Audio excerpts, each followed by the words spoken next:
नमस्कार। World news में आज अमेरिका और ईरान में सीजफायर कभी भी खत्म होने वाला है।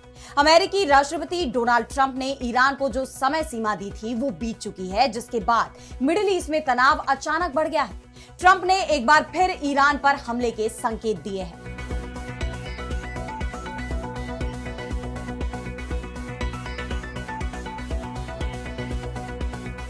अमेरिका और इजरायल का वॉर रूम फिर से सक्रिय हो गया है।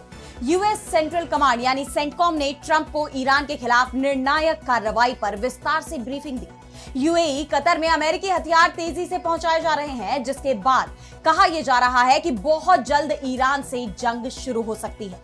लेकिन ईरान भी झुकने को तैयार नहीं है। ईरान के सुप्रीम लीडर मुश्तबा खामनेई ने साफ कह दिया है कि दुश्मन को समंदर में ही कर देंगे दफन। तो पश्चिम एशिया में कैसे बदल रहे हालात, इस पर हम करेंगे विस्तार से चर्चा। लेकिन आइए जरा उन खबरों को भी देख लें जिन पर आगे होगी बात। तेजी से परमाणु हथियार क्षमता बढ़ा रहा जापान। चीन ने संयुक्त राष्ट्र में की शिकायत, बोला रोक लो वरना हो जाएगा अनर्थ। जर्मनी पर भड़के अमेरिकी राष्ट्रपति ट्रंप, कहा ईरान पर नहीं यूरोपीय मामलों पर ध्यान दे जर्मन चांसलर। धमकियों पर जर्मनी ने भी दिखाई सख्ती। अमेरिका ने जारी की 2026 की स्पेशल 301 रिपोर्ट। टैरिफ के बाद नई रणनीति, इस बार निशाने पर वियतनाम, लिस्ट में भारत का भी नाम। कई देशों पर होगा एक्शन। और चलते चलते में देखेंगे क्या पक्षियों को भी आता है पसीना। चिलचिलाती गर्मी में कैसे ये जीव करते हैं अपना बचाव। इन सभी खबरों पर हम विस्तार से करेंगे बात, लेकिन पहले एक नजर हेडलाइंस पर। म्यांमार की पूर्व विदेश मंत्री आंग सान सूची को जेल से रिहा कर घर में रखा गया नजरबंद। जारी की गई तस्वीर। 2021 से हिरासत में है सूची। 33 साल की सुनाई गई थी सजा। बंदिशों के बाद बदले हालात। 7 साल बाद फिर जुड़ रहे अमेरिका और वेनेजुएला। कैराकस में उतरेगी पहली सीधी उड़ान। 2019 में सुरक्षा कारणों से बंद की गई थी सेवा। अमेरिकी राष्ट्रपति ट्रंप ने जारी किया नया कार्यकारी आदेश। कम आय वालों को सरकार देगी $1000 तक का मैचिंग फंड। मध्यम आय वर्ग तक योजना बढ़ाने पर विचार। मालदीव के राष्ट्रपति मुइज्जू के बयान पर भड़का अमेरिका। ईरान जंग में उनके रुख पर मांगा जवाब। मुइज्जू ने कहा था इजरायल पर दिन रात होने चाहिए हमले। तो पश्चिम एशिया में एक बार फिर जंग की आहट सुनाई दे रही है। अमेरिका की तरफ से ईरान की सैन्य घेराबंदी में तेजी आ गई है। वहीं ईरान ने भी अमेरिका को कड़ा जवाब देने की कसम खाई हुई है। यही वजह है कि अमेरिकी राष्ट्रपति डोनाल्ड ट्रंप का हर दांव फेल हो रहा है। उन्होंने बातचीत को लेकर दबाव बनाने की कोशिश की, लेकिन जब ईरान नहीं झुका तो अब एक बार फिर वो जंग की तैयारी करते दिखाई दे रहे हैं। उन्होंने खुद कहा है कि हमें ईरान के साथ युद्ध दोबारा शुरू करने की जरूरत पड़ सकती है। ट्रंप अब एक्शन में भी दिखाई दे रहे हैं। उन्होंने वॉर रूम में अधिकारियों के साथ लंबी बैठक की, जिसमें जॉइंट चीफ्स के चेयरमैन जनरल डैन केन भी मौजूद रहे। इस दौरान यूएस सेंट्रल कमांड यानी सेंटकॉम ने ट्रंप को ईरान के खिलाफ निर्णायक कार्रवाई यानी एक फाइनल ब्लो के विकल्पों पर विस्तार से ब्रीफिंग दी। रिपोर्ट्स के मुताबिक सेंटकॉम ने ट्रंप के सामने शॉर्ट एंड इंटेंस यानी कम समय में तेज और सटीक हमलों की रणनीति रखी है, जिसमें ईरान के अहम इंफ्रास्ट्रक्चर को निशाना बनाया जा सकता है। इसका उद्देश्य यह है कि ईरान को मजबूर किया जाए कि वो परमाणु मुद्दे को लेकर अपने रुख में नरमी दिखाए और वापस बातचीत की मेज पर लौटे। खबर तो यह भी आ रही है कि यूएई और कतर में अमेरिकी हथियार तेजी से पहुंचाए जा रहे हैं। अमेरिकी नौसेना जहाजों से पश्चिम एशिया में ईंधन, खाना, हथियार और बाकी जरूरी सामान भेज रही है। सेंटकॉम ने सोशल मीडिया पर कुछ तस्वीरें भी साझा की। साथ ही लिखा है कि guided missile destroyer USS Delbert D black पर ईंधन, खाना, हथियार और जरूरी सप्लाई लोड की जा रही है। लेकिन ये तैयारियां केवल अमेरिका की तरफ से ही नहीं की जा रही है, बल्कि ईरान भी खुद को मजबूत बनाने में जुटा हुआ है। ईरान के सुप्रीम लीडर मुश्तबा खामनेई ने कहा है कि हमारा देश अपनी मिसाइल और परमाणु क्षमताओं की रक्षा करेगा। हम लोग इन सभी चीजों की वैसे ही रक्षा करेंगे जैसे वे अपने देश की जमीन, पानी और हवाई क्षेत्र की रक्षा करते हैं। सरकारी टीवी पर अपना संदेश जारी करते हुए मुश्तबा खामनेई ने साफ कह दिया कि अब खाड़ी इलाके की सुरक्षा ईरान खुद करेगा। इस समुद्री रास्ते में अब दुश्मन की मनमानी और दखलंदाजी बिल्कुल नहीं चलेगी और इसे पूरी तरह खत्म कर दिया जाएगा। फारस की खाड़ी में हरकत करने वाले बाहरी लोगों के लिए यहां कोई जगह नहीं है और जो बाज नहीं आया उसे सीधे समंदर की गहराई में दफन कर दिया जाएगा। वहीं खाड़ी देशों में अमेरिकी सैनिकों की मौजूदगी पर भी उन्होंने तंज कसा है और आगे कहा कि अमेरिका के ठिकाने जब खुद की सुरक्षा नहीं कर पा रहे तो वे दूसरों को क्या सुरक्षा देंगे। उधर हॉर्मूज में जारी नाकेबंदी से दुनिया में ऊर्जा संकट बढ़ता जा रहा है। सिंगापुर से लेकर संयुक्त राष्ट्र तक तमाम पक्षों ने इसे लेकर आवाज उठाई है, लेकिन ईरान का कहना है कि पहले अमेरिका अपनी नाकेबंदी हटाए, फिर बात आगे बढ़ेगी। अब एक बार फिर ईरान के राष्ट्रपति मसूद पेजेश्कियान ने इस नाकेबंदी पर प्रतिक्रिया दी और कहा कि दुनिया ने ईरान के धैर्य और समझौते की भावना को देखा है। जो कुछ नौसैनिक ब्लॉकेड के नाम पर किया जा रहा है वो दरअसल एक ऐसे देश के खिलाफ सैन्य कार्रवाई का विस्तार है जो अपनी स्वतंत्रता और प्रतिरोध की कीमत चुका रहा है। इस तरह के दमनकारी रवैये को जारी रखना बर्दाश्त से बाहर है। इस बढ़ते तनाव के बीच यूएई के विदेश मंत्रालय ने अपने नागरिकों की सुरक्षा को लेकर एक बयान जारी कर कहा कि मौजूदा हालात को देखते हुए यूएई के नागरिकों की ईरान, इराक और लेबनान की यात्रा पर प्रतिबंध लगाए गए हैं। तीनों देशों में मौजूद अपने नागरिकों से अपील है कि वे तुरंत देश वापस लौटे। इससे पहले भारत की तरफ से भी ऐसी ही एडवाइजरी जारी की गई थी, जिससे इस बात की आशंका बढ़ती जा रही है कि बहुत जल्दी पश्चिम एशिया की शांति भंग होने वाली है। बहरहाल अब इस क्षेत्र में सीज फायर कब तक टिका रहेगा, इस पर पूरी दुनिया की नजरें हैं। और अब बढ़ते हैं अगली खबर की तरफ, जहां हम बात करेंगे अमेरिका की दोहरी नीति के खुलासे की। तो अमेरिका के लिए दोस्त और दुश्मन दोनों के लिए नियम अलग अलग हैं। अगर अमेरिका का दोस्त है तो उसके सभी अपराध माफ है, और दुश्मन है तब वो कुछ भी करे, अमेरिका कोई ना कोई कमी निकाल ही लेगा और उस पर हमला कर देगा। अभी आप ईरान को ही देख ले। ईरान अमेरिका के लिए चुनौती बन रहा है। अमेरिका के इशारों पर वो चलने को तैयार नहीं है, तो अमेरिका ने ईरान पर इसलिए हमला कर दिया कि हम उसे परमाणु बम नहीं बनाने देंगे। जबकि इसके पीछे का कारण ईरान का परमाणु कार्यक्रम नहीं है, बल्कि अमेरिका ईरान के तेल के कुओं पर कब्जा करना चाहता है। लेकिन अमेरिका के राष्ट्रपति ट्रंप कह रहे हैं कि हम ईरान को परमाणु बम नहीं बनाने देंगे। किसी भी ऐसे देश को परमाणु बम नहीं बनाने देंगे जो पहले से परमाणु शक्ति नहीं हो। अमेरिका का यह नियम ईरान के लिए है, लेकिन जापान के लिए नहीं है, क्योंकि जापान अमेरिका का दोस्त है। अमेरिका के हथियार, उसकी सेना, सब कुछ जापान में तैनात है। जबकि खबर यह आ रही है कि जापान अब तेजी से परमाणु बम बना रहा है। कभी भी वो परमाणु बम का परीक्षण कर सकता है। इसे लेकर चीन अब संयुक्त राष्ट्र पहुंच गया।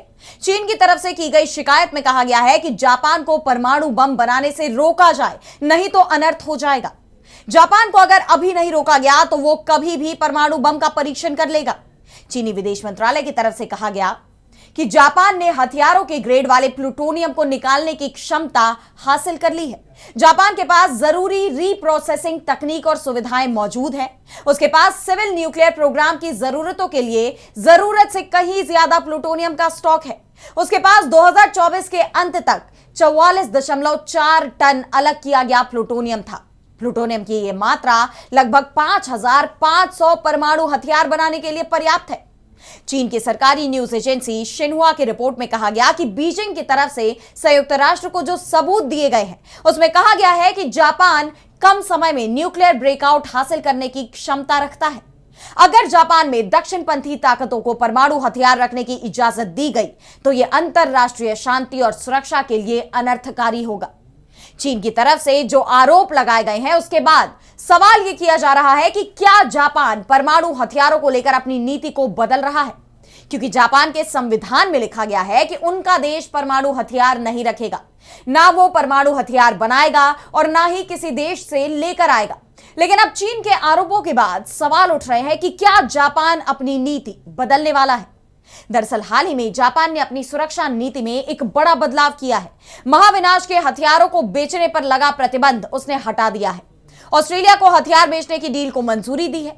इसके साथ ही जापान की प्रधानमंत्री साने ताकाइची ने देश के 3 प्रमुख सुरक्षा दस्तावेजों में संशोधन के लिए विशेषज्ञों के एक पैनल की बैठक बुलाई, जिसमें राष्ट्रीय सुरक्षा रणनीति, राष्ट्रीय रक्षा रणनीति और रक्षा निर्माण में बदलाव को लेकर बातचीत होनी है। इस पैनल में कोजी यामाजाकी जैसे अधिकारी भी शामिल हैं, जो जापान के गैर परमाणु सिद्धांतों को बदलने की वकालत कर रहे हैं।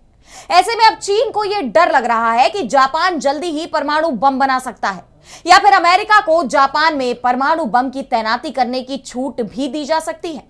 अब जापान कोई भी फैसला करे, लेकिन यह चीन के लिए मुश्किलें बढ़ाने वाला होगा। और अब अगली खबर में बात करेंगे आमने सामने आए अमेरिका और जर्मनी की। तो ईरान जंग के दौरान नेटो गठबंधन में जो दरार पड़ी, अब वो और बढ़ती जा रही है। अमेरिकी राष्ट्रपति डोनाल्ड ट्रंप लगातार नेटो सहयोगियों पर तीखे हमले कर रहे हैं, उन्हें धमकियां दे रहे हैं और अब हालात ऐसे बन गए हैं कि अमेरिका और जर्मनी में तीखी बहस छिड़ गई है। अमेरिकी राष्ट्रपति ट्रंप जर्मनी को धमका रहे हैं तो जर्मनी के चांसलर फ्रेडरिक मर्ज भी कड़े तेवर दिखा रहे हैं। जी हां, दोनों देशों में खुलकर बयानबाजी चल रही है। अमेरिकी राष्ट्रपति ने पहले तो एक बार फिर जर्मनी से अपनी सेना हटाने की धमकी दी और दूसरे दिन भी अपना हमला जारी रखते हुए जर्मनी के चांसलर मर्ज की निंदा करते हुए उन्होंने कहा कि वो बहुत खराब काम कर रहे हैं। ट्रंप ने मर्ज को चेताया कि जर्मनी के चांसलर को रूस और यूक्रेन के साथ युद्ध खत्म करने, जिसमें वो पूरी तरह से नाकाम रहे हैं, और अपने टूटे हुए देश को सुधारने, खासकर इमिग्रेशन और एनर्जी के मामलों में ज्यादा समय देना चाहिए और उन लोगों के काम में दखल देने में कम समय बिताना चाहिए जो ईरान के परमाणु खतरे को खत्म कर रहे हैं, जिससे जर्मनी समेत पूरी दुनिया एक ज्यादा सुरक्षित जगह बन सके। उन्होंने आगे ये भी कहा कि ईरान पर युद्ध, जिसने दुनिया भर में ऊर्जा की कीमतों को आसमान छूने पर मजबूर कर दिया है, जर्मनी सहित दुनिया को ये एक सुरक्षित जगह बना रहा है। ट्रंप का यह बयान मर्ज की उस टिप्पणी के बाद आया जिसमें उन्होंने ईरान जंग को लेकर अमेरिका पर तंज कसा था। जर्मन चांसलर ने कहा था कि ईरान जंग में अमेरिका फंस गया है, ईरान उसे रोज अपमानित कर रहा है, ईरान रोज अमेरिका को आंखें दिखा रहा है, खासकर आईआरजीसी पूरे अमेरिका को बेइज्जत कर रहा है। इस तरह के युद्धों में समस्या हमेशा यही होती है कि आपको न केवल अंदर जाना होता है बल्कि बाहर निकलने का रास्ता भी पहले से ढूंढकर तैयार रखना होता है, जिसके बाद से ट्रंप आग बबूला हो गए हैं। भले ही उन्होंने जर्मनी पर दबाव बनाने के लिए अपनी सेना वहां से हटाने की धमकी दी हो, जबकि वॉशिंगटन की सैन्य उपस्थिति को यूरोप की सुरक्षा छत्रछाया का केंद्र माना जाता है। लेकिन अब ट्रंप की इन धमकियों का जर्मनी या पूरे यूरोप पर भी कोई असर होता नहीं दिख रहा, क्योंकि अमेरिका के साथ लगातार जारी तनाव और ट्रंप के बयानों को देखते हुए यूरोप पहले ही अमेरिका पर निर्भरता कम करते हुए अपनी सुरक्षा को मजबूत बनाने में जुट गया है और अब वो अमेरिका को आंख भी दिखा रहा है। जर्मनी ने भी ट्रंप की धमकी का कड़े स्वर में जवाब दिया है। जर्मन विदेश मंत्री जोहान वाडेफुल ने कहा कि अमेरिकी सैनिकों की संख्या घटाने का विचार ईमानदारी से कहे तो बिल्कुल नया नहीं है। जर्मनी इस पूरे मामले पर पूरी तरह निश्चिंत है। हमारी सरकार राष्ट्रपति डोनाल्ड ट्रंप की धमकी के बावजूद नेटो और ट्रांस अटलांटिक साझेदारी को मजबूत बनाए रखने के लिए प्रतिबद्ध है। यानी साफ है कि अब नेटो देश ट्रंप की धमकियों के आगे झुकने वाले नहीं है। ऐसा भी हो सकता है कि आने वाले वक्त में वो अपनी राह अमेरिका से अलग कर ले, क्योंकि मौजूदा हालात में नेटो के अन्य सहयोगी और अमेरिका के बीच कोई समन्वय बनता दिखाई नहीं दे रहा। और अब अगली खबर में बात करेंगे अमेरिका की 2026 की स्पेशल 301 रिपोर्ट की। तो डोनाल्ड ट्रंप ने जब से दोबारा अमेरिकी राष्ट्रपति का पद संभाला है, वो अमेरिका फर्स्ट की नीति को अपनाए हुए हैं, जिसके तहत उन्होंने कई ऐसे फैसले भी किए जिनका विरोध अमेरिका में ही देखा गया। लेकिन सबसे ज्यादा विवाद हुआ उनकी टैरिफ नीति को लेकर। दुनिया टैरिफ वॉर की कगार पर पहुंच गई थी। अमेरिकी सुप्रीम कोर्ट ने भी इस पर आपत्ति जताई, लेकिन ट्रंप के रुख में कोई बदलाव आता नहीं दिख रहा और अब अमेरिकी प्रशासन की तरफ से एक और रिपोर्ट जारी की गई है जिसमें उन देशों की सूची है जिनकी व्यापार नीति को लेकर अमेरिका खुश नहीं है। जी हां, ट्रंप प्रशासन की तरफ से जारी इस साल की स्पेशल 301 रिपोर्ट में 100 से ज्यादा देशों का आंकलन किया गया है।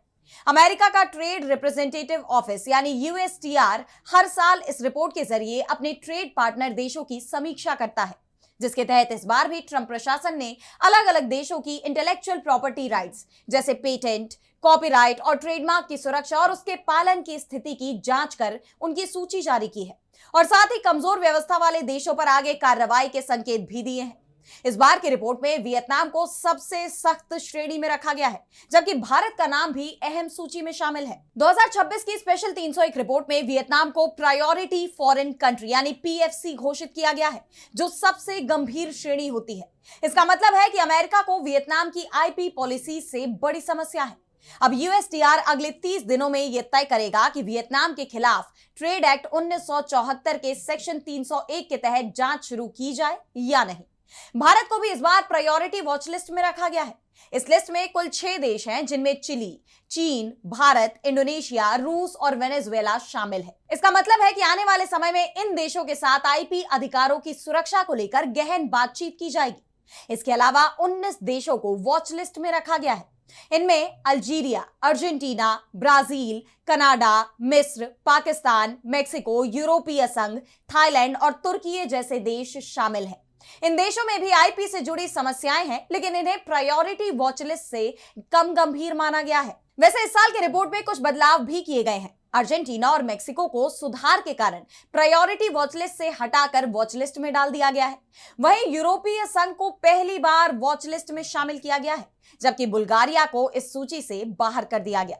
इसके साथ ही ट्रंप प्रशासन ने यह भी साफ कर दिया है कि आने वाले वक्त में इस रिपोर्ट के आधार पर कड़ी कार्रवाई भी की जाएगी। ऐसे में दुनिया में एक बार फिर तहलका मचने की आशंका जताई जा रही है। अब देखना यह होगा कि ट्रंप सरकार का अगला कदम क्या होता है और दूसरे देश उस पर क्या प्रतिक्रिया देते हैं। और अब चलते चलते में बात करेंगे पक्षियों के गर्मी सहने की क्षमता की। दरअसल अभी गर्मियों के दिन है, सूरज से आग बरस रही है। कई जगहों पर पारा 45 डिग्री के पार चला गया है। हम अपने घरों या दफ्तर में एसी और कूलर का इस्तेमाल कर रहे हैं, लेकिन क्या आपने कभी सोचा है कि बाहर जो परिंदे उड़ते हैं उनका इस गर्मी में क्या हाल होता होगा? क्या उन्हें भी हमारी तरह पसीना आता है? तो इसका सीधा सा जवाब है नहीं, उन्हें बिल्कुल भी पसीना नहीं आता। ऐसा इसलिए क्योंकि हमारे शरीर में पसीने की ग्रंथियां होती हैं जो गर्मी लगते ही पसीना छोड़ती हैं, लेकिन पक्षियों के पास ऐसी कोई ग्रंथि नहीं होती। उनके शरीर का तापमान हमेशा 40 डिग्री सेल्सियस के आसपास रहता है, जो हमारे शरीर से भी ज्यादा गर्म है। लेकिन वो इस गर्मी को कैसे सहते हैं, ये जानना बड़ा दिलचस्प है। तो आपने अक्सर ही पक्षियों को मुंह खोलकर तेजी से सांस लेते हुए देखा होगा। इसे हांफना कहते हैं। वे अपनी सांस के जरिए शरीर की गर्मी को भाप बनाकर बाहर निकाल देते हैं। कुछ पक्षी अपने गले के नीचे के हिस्से को बहुत तेजी से फड़फड़ाते हैं। इससे उनके शरीर की गर्मी हवा में मिल जाती है और उन्हें ठंडक महसूस होती है। पक्षियों के पंख तो उन्हें गर्म रखते हैं, लेकिन उनके पैरों पर पंख नहीं होते। गर्मी बढ़ने पर वो अपने पैरों की नसों में खून का बहाव बढ़ा देते हैं, जिससे शरीर की गर्मी पैरों के रास्ते बाहर निकल जाती है। इसके साथ ही एक और चीज पर गौर करना बेहद जरूरी है। हमने ये तो जान लिया कि पक्षी पसीना नहीं बहा सकते, लेकिन वो प्यासे जरूर होते हैं। इस चिलचिलाती धूप में वो पेड़ों की छांव में जाकर बैठते हैं और सिर्फ सुबह और शाम ही बाहर निकलते हैं। इसलिए अगर मुमकिन हो तो आप अपनी छत या बालकनी पर मिट्टी के बर्तन में पानी जरूर रखें, जो इन पक्षियों को उनका गला तर रखने में मदद करेगा। तो अगली बार जब आप किसी पक्षी को इस मौसम में मुंह खोलकर हांफते देखें, तो समझ जाइए कि वो अपनी सांस के जरिए शरीर की गर्मी को भाप बनाकर बाहर निकाल रहा है। लेकिन आज इस वर्ल्ड न्यूज में इतना ही। देश दुनिया की तमाम बड़ी खबरों के लिए आप बने रहिए डीबी लाइव के साथ और मुझे दीजिए इजाजत। नमस्कार।